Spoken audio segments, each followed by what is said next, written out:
Hello there. This video is going to be talking about SCP-1499. I'll be mostly talking about the SCP Wiki and SCP Containment Breach resources.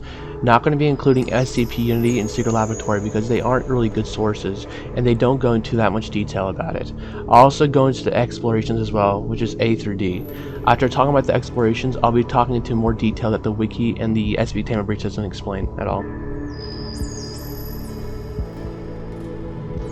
SCP-1499 is a Soviet GP-5 gas mask. When SCP-1499 is placed on a human's head, they will disappear from sight 1 second after wearing SCP-1499. The victim doesn't feel any motion when they disappear, which means that they teleport.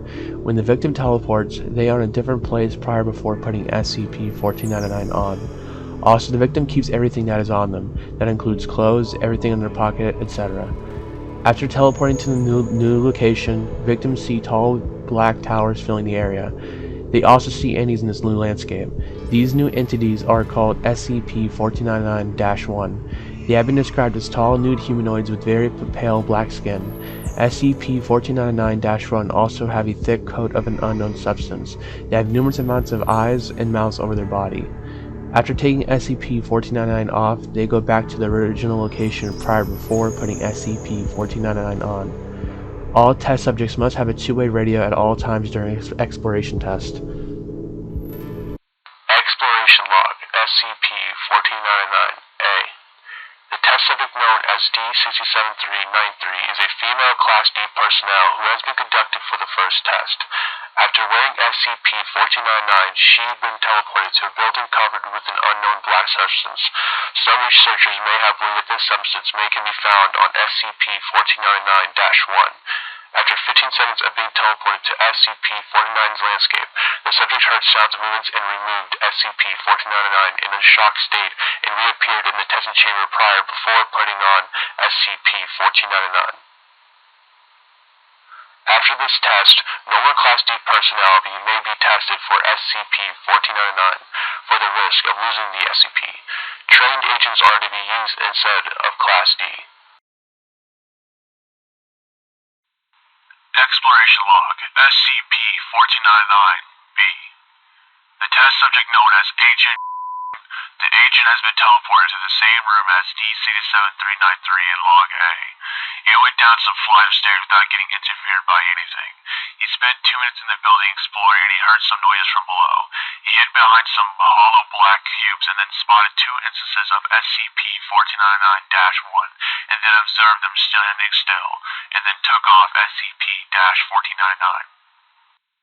The agent said that he was undetected by the 2 instances of SCP-1499-1. Exploration Log SCP-1499-C. The test subject known as Agent The agent was selected due to her stealth training. She found herself in the same room as Agent prior putting SCP-1499 off. Sounds of movement were heard on the higher floors, prompting the agent to head downstairs and outside the building. The agent reportedly saw many instances of SCP-1499-1 wandering outside of the building. Each individual had many unique mutations and occasionally uttered low, inaudible sounds. The agent successfully passed more structures while avoiding detection. Agent followed 4 instances of SCP-1499-1 for observation. The group encountered a 5th instance of SCP-1499-1, and one of the groups stepped forward. Agent observed 2 of the entities violently assaulting each other, coating the nearby ground with an unknown liquid fluid and thick viscera. Agent removed SCP-1499 and went to the same location prior before putting SCP-1499 on.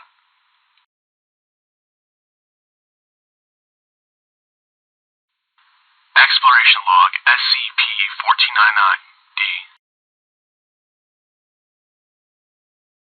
Doctor, can you hear me? Yes, Agent. What do you see? Between 2 of the structures. They resemble spires. Seem to be made of some hard black rock. Ground's the same. Have you made any contact with SCP-1499-1? Not yet. It's hard to tell. The lighting here is odd. I'm having trouble seeing much. I'll see what I can do. God damn. There's a large group of them up ahead. They're all moving together into a huge building. Can you describe describe the structure, Agent? Yeah, it's big. Very big. There are many structures around it. It is quite elaborate. I see a large amount of towers and spikes.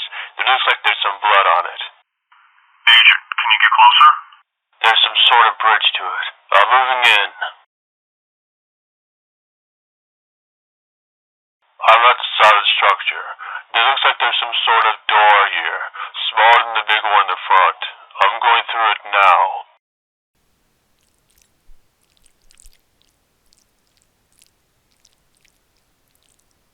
What was that, Agent? Not sure. Coming from further inside. I'm taking a look.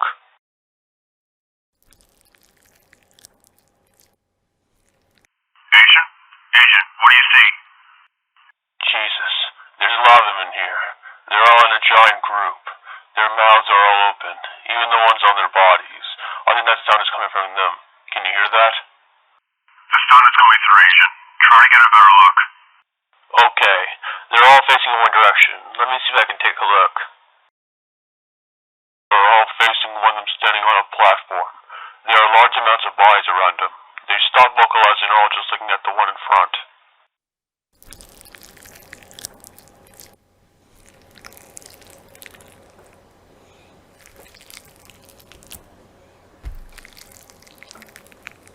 It appears the one in front is... Hold on, I can't see. It's cutting up in its own torso. There's some sort of worm-like creature spilling out of it. Agent? I can't hear. Wait, above his head. I think I see... There's something in his torso that's creating some sort of light. There's a beam going up from into the air over his head. What's happening, Agent? Keep talking. I think it's opening some sort of portal, and it's summoning something. The entity is summoning something. I think I see something coming through the portal. It looks like a massive version of one of the worms that came out of the entity's chest. I think the glowing object in the entity's torso is holding the portal open. I can't let that thing go through. I've got to stop that thing. Agent?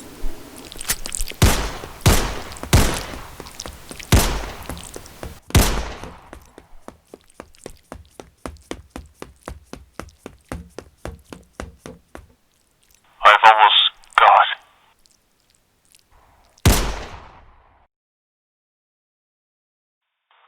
it now. It's alright. I got it.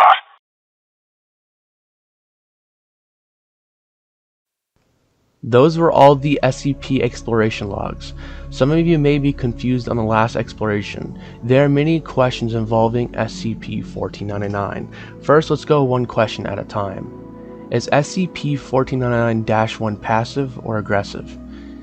In the explorations, there wasn't any attack on any subjects. There aren't any hints in the exploration, so let's take a look at the SCP Contained Breach Cam. When you enter the SCP-1499 landscape and get closer or interact with any instance of SCP-1499-1, they will attack. Even sometimes attack you randomly. Most occasionally it is when you are very close to them. Alright, the next question. What really happened at the last test? To make it clear, the last test was classified, but was later for level 5 clearance or higher.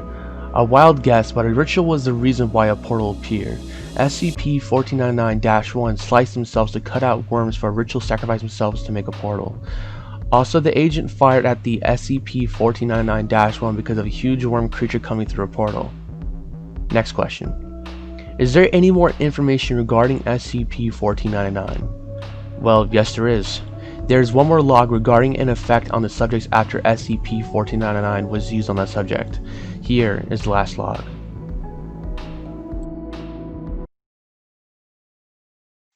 Addendum 1499-E. On Sunday, June 3rd, a man dressed in a suit and wearing a gas mask attacked the Cathedral of Christ, the Savior of Moscow, Russia, during morning services. The man reportedly shot 10 people, including a chanter and a priest. 6 churchgoers were killed and 3 others, including the chanter, are in critical condition. The suspect charged the front of the cathedral and allegedly produced a knife and removed the priest's heart. The suspect then appeared to vanish entirely before multiple witnesses. Moscow police have been unable to find any trace of the attacker. Our operatives working undercover in Russia media and military are currently working to defuse the situation. Officially, the attacker was Nikolai Orlov. was acting alone. Orla went missing a few years ago, allowing our agents more time to keep the situation under control. Agent is currently being detained for questioning regarding the situation. He maintains his claim that everything occurred as he reported. Our recordings of Exploration 1499D corroborate his story. When questioned as to the reasoning behind his actions, Agent stated that he believed that what he saw being summoned had to be stopped. Agent is currently being scheduled for psychiatric evaluation. We cannot risk another incident. All testing involving SCP-1499 is discontinued until further notice. All information regarding Exploration 1499D is to be restricted to personnel with level 5 clearance until the situation has been brought under control. Detain agents as well as D-7393 for questioning. It is unknown at this time if the illusionary effects of SCP-1499 have any permanent effects. I don't want to run the risk of one of our agents seeing all of our researchers as monstrosities and going on a shooting spree inside of our facilities. 05. After the attack on the church, the Foundation had a question. Are there any side effects after wearing SCP-1499? The last paragraph explains that the O5 Council detained all subjects to see if there are any side effects to it. Currently unknown whether it has side effects or not. It could be classified only for O5 Council only. That is the whole wiki explaining SCP-1499, but there's one last question regarding SCP-1499.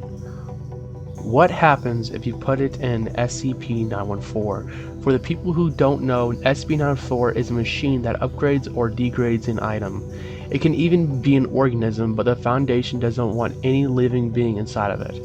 In Containment Breach, if you put it on rough, it is dead. If you put it on coarse, it is dead. If you put it on 1-to-1, well, it is dead. Nah, just kidding. It becomes a regular gas mask.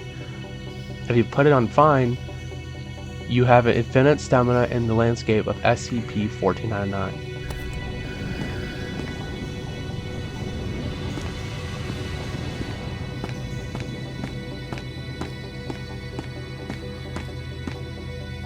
If you put it on very fine, an instance of SCP-1499-1 goes after you. Well, you die. But there's one thing that is interesting. After you die to it, it says, an unidentified male and a deceased Class D subject were discovered and redacted by the nine-tailed fox. The man was described as highly agitated and seemed to only speak Russian. He's been taken to a temporary holding area at Redacted while waiting for a translator to arrive.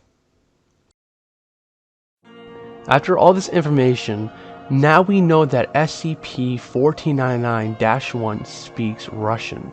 During the explorations, they couldn't tell because they didn't speak Russian. Of course, this raises another question. What is SCP-1499-1 speaking in Russian? Murmuring random words? This information is most likely hiding in the O5 Council. Some of you might have been asking this question in the beginning. What is a Soviet GP5 gas mask anyways? It is a Soviet-made single-filter gas mask. It was issued to the Soviet population starting in 1962. Production ended in 1990. It is a lightweight mask weighing in 1.09 kilograms, 2.42 pounds. It can operate in all weather and withstand temperatures from negative 40 degrees to 114 degrees Celsius, 237 degrees Fahrenheit. The GP5 also comes in with a sealed glass eyepieces. They were originally made to protect the wearer from radio fallout during the Cold War and distributed to most fallout shelters. From this can be a hint to what they are saying or who made SCP-1499 in the first place. Most likely a person in the Cold War era to hide themselves from nuclear bombs from the United States if that ever happened. But of course, the United States never nuked Soviet Union or Russia, and Russia never nuked the United States. So where is the creator of SCP-1499? Most likely dead. The creator, if there is one, could have died from inside the landscape of SCP-1499 after creating it. Last question. When was SCP-1499 created? It couldn't have possibly be made before 1962 and after 1990, so it had to be made in that duration. That is all the information regarding SCP-1499 in the entity of SCP-1499-1. If you have any theories or any suggestions for any videos, please comment. Also, don't forget to subscribe to see future content like this. Thanks for watching, guys.